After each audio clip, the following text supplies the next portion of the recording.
আসসালামু আলাইকুম। Technical education সেন্টারের পক্ষ থেকে সবাইকে আন্তরিক শুভেচ্ছা অভিনন্দন। আমি মোহাম্মদ শরীফুল ইসলাম।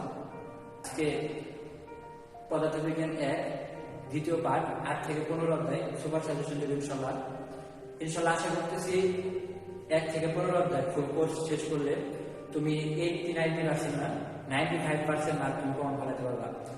আর কোনো ম্যাথ কিংবা গাণিতিক সমস্যা যদি না পারো দেন আমাকে তোমরা কমেন্টে বলতে পারো কিংবা ইনবক্স করতে পারো, ইমেল আছে ইমেল করতে পারো। আমি সর্বোচ্চ চেষ্টা করবো যাতে তোমাদের যে কোনো ভাবে সলভ করা যায়। আর তোমরা সবসময় মনে করো বেশি বেশি প্র্যাকটিস রাখবা ইনশাল্লাহ, তাহলে তোমরা মনে করো পরীক্ষার হলে ভালো কিছু করতে পারো। তো চলো এখন আর কথা না বলে আমরা ক্লাসে থেকে প্রতিসংখ্যিত প্রভাব 1 নাম্বার 2 নাম্বার 7, 10, 11 ইনশাল্লাহ আশা করা যায় যে কম থাকবে বাইরে আসবো। আর সংক্ষিপ্ত 2 নাম্বার মোস্ট ইম্পর্টেন্ট প্রত্যেকবার আসে ইনশাল্লাহ আশা করা যায় এবার আসবো। আর 4, 5, 6 এখানে হিসেবে রাখবো। আর 6 নম্বর মোস্ট ইম্পর্টেন্ট 8 নাম্বার করে দুইটার ভিতরে যদি আসে দুইটার বাইরে আসবে, দুইটার ভিতরে আসবে। তারপর তোমরা নবম অধ্যায় প্রতিসংখ্যিত প্রভাব 1, 2, 3, 5 আর 7 এই 6টা বলে আমরা সংক্ষিপ্ত প্রভাব হচ্ছে 1 নাম্বার 2, 6 এর ভিতরে 1 নাম্বার মোস্ট ইম্পর্টেন্ট প্রত্যেকবারই আসে। যদি দেয় প্রতিসংখ্যিত দিন এই 3টা বাইরে যাবে ইনশাআল্লাহ। আর 4 আর 6 ইনশাআল্লাহ একটা আসবে, মানে নবম অধ্যায় থেকে এই বছর 4 আর 6 একটা আসবে 8 মার্ক। মনে করো এটা তোমার মিক্সি, তুমি দুইটা পড়ে গেলে 8 মার্ক কনফার্ম হয়ে যাবে। ঠিক আছে, ভালো করে পড়বা। যে যদি এই দুইটা ম্যাথের কোনো সমস্যা থাকে আমাদের বলবা, কমেন্টে কিংবা ইনবক্স করবা যে ভাই বুঝি না, আমি চেষ্টা করবো যে সর্বোচ্চটা দিয়ে তোমাদের বলবো ইনশাআল্লাহ বুঝবা।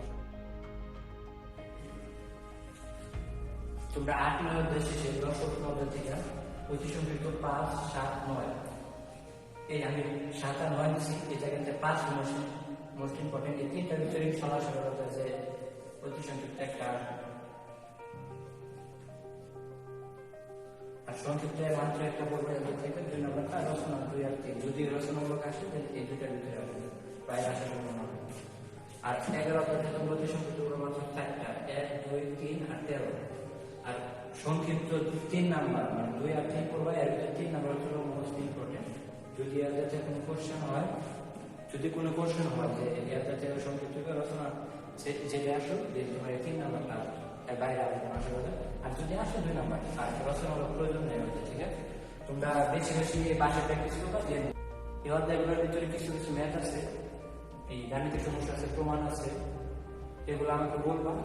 যদি না পারো দেন আমি সবাই চেষ্টা করবো সর্বোচ্চটা দিয়ে যে তোমাদের ভালোভাবে যাতে বুঝাতে পারি। আমি লাইভ কিংবা আরো অন্য একটা ভিডিও ক্লিক করে ওইগুলোর ভিতরে বোঝাতে চেষ্টা করি। তোমরা কমেন্টে বলবো। 10 11 অধ্যায় শেষে তোমরা 12 অধ্যায় থেকে প্রতিসংখ্যিত 3, 6, 7, 10, 16 5টা পাবা। এর অনেকগুলো আছে প্রায় 17, 18, 20টা। 5টা পাবা আর প্রতিসংখ্যিত পাবা 5, 6, 7 এর ভিতরে 7 নম্বর মোস্ট ইম্পর্টেন্ট। যদি দেয় 7 নম্বর দিতে পারে তার আর যদি ব্যাকআপ একবার 5 হয় এর বাইরে কোনো সমস্যা হবে। আর রচনামূলক অধ্যায় থেকে একটা মোস্ট ইম্পর্টেন্ট। যদি এর মধ্যে কোনো রচনামূলক আসে তোমরা মনে করবা যে 12 অধ্যায় যদি কোনো রচনামূলক আসে এই 2 নম্বরের বাইরে কোনো রচনামূলক আসবে। 13 অধ্যায় প্রতিসংখ্যিত 4, 5, 7, 8 মানে 4টা বলে না ইনশাআল্লাহ বাইরে আসবে না। আর সংক্ষিপ্ত 2, 4, 5 এই জাতীয় যেগুলো আসে এই 3টাই মোস্ট ইম্পর্টেন্ট। মোটামুটি আসবে এর ভিতরে আসবে বাইরে। রচনামূলক তোমরা 2, 3, 4 ইনশাআল্লাহ একটা কমন পাইবে। যে আমি নবম অধ্যায় তোমাদের বলছি যে 2টা কোশ্চেন করবা, 2টার ভিতরে একটা থাকবো 8 মার্কের ইনশাআল্লাহ ওর ভিতরে থাকবো। ওইটার মধ্যে এই জায়গা থেকে তুমি 2, 3, 4 করলে ইনশাআল্লাহ একটা কমন পাইবা। স্বাভাবিক 100% একটা কমন থাকবে। পরীক্ষার মধ্যে দেখতে হবে যে বাইরে যা করছে তাই মানে 2, 3, 4 একটা কমন। 13 অধ্যায় শেষে তুমি 14 অধ্যায় থেকে প্রতিসংখ্যিত 1 আর 4 ইনশাআল্লাহ বাইরে আসার সম্ভাবনা নেই। প্রতিসংখ্যিত একটা বলে না। আর রচনামূলক যদি আসে ইনশাআল্লাহ আশা করতেছি যে 3 নাম্বার আসবে কনফার্ম। যদি এটা ঠিক আছে ইনশাআল্লাহ আশা করা যায় 14 অধ্যায় থেকে রচনামূলক 3 নাম্বার ইনশাআল্লাহ আসবে আশা করতেছি। ইনশাআল্লাহ রচনামূলক 3 নাম্বার কনফার্ম আসবো। আর 15 অধ্যায় থেকে প্রতিসংখ্যিত 3, 7, 8 এনা সংক্ষিপ্ত একটা করবো আর রচনামূলক এই 2 নাম্বার দিয়ে যাবো। আর তোমাদের কিছু কথা বলে বুঝছো, মনে করো তোমরা যারা মনে করতেছো যে আমি কিছু পারি না, আমি 2 দিনে কিছু পারবো, কিছুই না, কোনো ব্যাপারই না। মনে করো ডিপ্লোমা মানে কি? ডিপ্লোমা মানে আমার এক স্যার আছে, স্যার বলতো যে ডিপ্লোমা মানে হচ্ছে হলো যেদিন পরীক্ষা তার আগের দিন রাত্রে পড়া, মানে যারা ডিপ্লোমার স্টুডেন্ট তারা হচ্ছে হলো যেদিন পরীক্ষা তার আগের দিন শুধু পরীক্ষা দেয়। যে তোমরা মনে করতেছো যে অনেক লাভ এটা ওরা, এইগুলা কিছুই না। যদি তুমি পড়ো যে 3 রাতে যদি 8 ঘন্টা করে পড়ো, 3 রাতে 24 ঘন্টা, আর 2 দিনে যদি 12 ঘন্টা করে পড়ো, ওইভাবে 24 ঘন্টা। তুমি যদি 24 ঘন্টা ফিজিক্স বইয়ের উপর দাও, আমি আশা করি তুমি জীবনে ফেল করবা। হয়তো তোমার মনে করো এই ক্লাস মার্ক থাকবো না, আর যদি ভালো করে পড়ো ইনশাল্লাহ, যদি আগে তোমার ব্যাকআপ একটু ভালো থাকে, মিড টার্ম কুইজ টেস্ট এগুলো ভালো থাকে, তুমি এ ক্লাস মার্ক করতে পারবো, মানে যে সাজেশন দেওয়া হয়েছে ইনশাল্লাহ আশা করি। আর দেখো একটা কথা বলি, আমাদের সময় যে মানে আমরা যে পরীক্ষা দিচ্ছি ওই সময় আমাদের বেশিরভাগ ফ্রেন্ড সার্কেলই তোমার ফিজিক্স 1 মানে এটাই বেশি ফেল করতো, আর ম্যাথমেটিক্স অনেক ফেল করতো। মানে যা ফেল করতো মানে 50% হচ্ছে ম্যাথের থেকে ফিজিক্স বেশি ফেল করতো। ম্যাথে মনে করো ফেল করতো ধরো 100 জনের 40 জন, ফিজিক্সে ফেল করতো 50-60 এমন মোট কথা। তারপরে তোমরা আমার মনে হয় না তুমি যদি এই সিলেবাসটা মনে করো পড়ো তোমাদের কোন খারাপ হয়ে যাবে। এই ক্লাস মার্ক ইনশাল্লাহ নিশ্চিত থাকবে যে ক্লাস মার্ক আশা করা যায়। আর যদি তোমরা যদি মনে করো যে পাস করা দরকার হয় আমার পাস, তাহলে আমার বলবো আমি তোমাদের পাস করার মতো একটা সিলেবাস করে যদি যে 5 নাম্বার যাতে থাকে এমন করে। আর তুমি এই জায়গায় যেমন করে যেমন পাস করতে তোমার নবম অধ্যায়ে 2টা বলছি কমন ইনশাল্লাহ আসবো, যে এভাবে পড়লে 14 অধ্যায় থেকে তোমার 3 নম্বরটা মোস্ট ইম্পর্টেন্ট। তারপরে তোমাদের বলছি 2য় অধ্যায় থেকে একটা কোশ্চেন সামান্তরিকের লোক দিয়ে মানে ওইটা মনে করো ইনশাল্লাহ ওইটা পরীক্ষার ভিতরে চলে আসে, তোমরা কোনো টেনশন করো না। যেগুলো জানাচ্ছে ইনশাল্লাহ আশা করা যায় এটা যে তোমাদের 80-90% না, মনে করো 95% কমন পাবে, কিন্তু পড়তে হবে, প্রচুর পড়বা। পড়ার মনে করো বেশি দিন কষ্ট না, খালি এই এক্সামের 1 মাস কষ্ট করো, দেন আবার মনে করো অন্যান্য সেমিস্টার কি করবো, দেন আবার এক্সামের সামনে করো।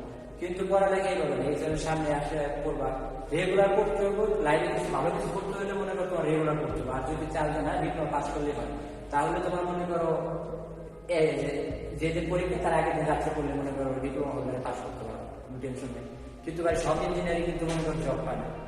অনেক ইঞ্জিনিয়ার আছে মনে করো দেখবা তুমি যে ডিপ্লোমা ডিপ্লোমা করছে কোথায় বয়ে রয়েছে বাসায়। আর ডিপ্লোমার পরে যদি তুমি বাসায় বসে থাকো, তোমার তুমি যে কত বড় বোঝা হইবা, মনে করো তোমাকে তো কেউ বাসায় দেখতে পারো না। মনে করো নিজের কাছে নিজেরা বাঁধলো মনে করো, ওর থেকে এখনো সময় আছে ভাইয়া, চেষ্টা করো ইনশাল্লাহ, বেশি একটা কঠিন না। আমার একজন স্টুডেন্ট, আমি আমার সেমিস্টার কয়েকটা গেছে, আমি চেষ্টা করি, জানি না কতটুকু পারি, কিন্তু ভাই স্বপ্ন দেখবা প্রচুর পরিমাণ। আর প্রথম 2য় সেমিস্টারই মেন, কারণ তুমি যখন ডিপ্লোমা শেষ করে সবাই যখন স্বপ্ন আছে ডুয়েট অ্যাডমিশন নেওয়া, ডুয়েটে যদি যখন তুমি যাইবা, যে ডুয়েট অ্যাডমিশনের ক্ষেত্রে কি দেখে, ডুয়েট অ্যাডমিশনে কি, ডুয়েট অ্যাডমিশনের আগে হচ্ছিল ম্যাথ, ফিজিক্স, কেমিস্ট্রি, ইংলিশ। আর তোমার এই ফার্স্ট সেকেন্ড সেমিস্টার হচ্ছে ম্যাথ, ফিজিক্স, কেমিস্ট্রি আর ইংলিশ। আর তারপরে আসে ডুয়েট অ্যাডমিশনের জন্য অনেক কঠিন ম্যাথ আছে, তোমরা যখন অ্যাডমিশনে যাইবা কিংবা প্রস্তুতি নিও শিখতে হবে।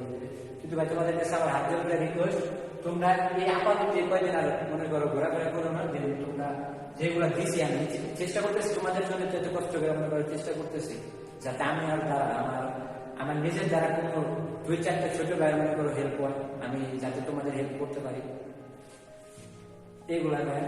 তো আজকে এই পর্যন্ত ভাইয়া, আমার কথা যদি কোনো মানে আঘাত পেয়ে থাকো ভাই আমি আন্তরিকভাবে দুঃখিত।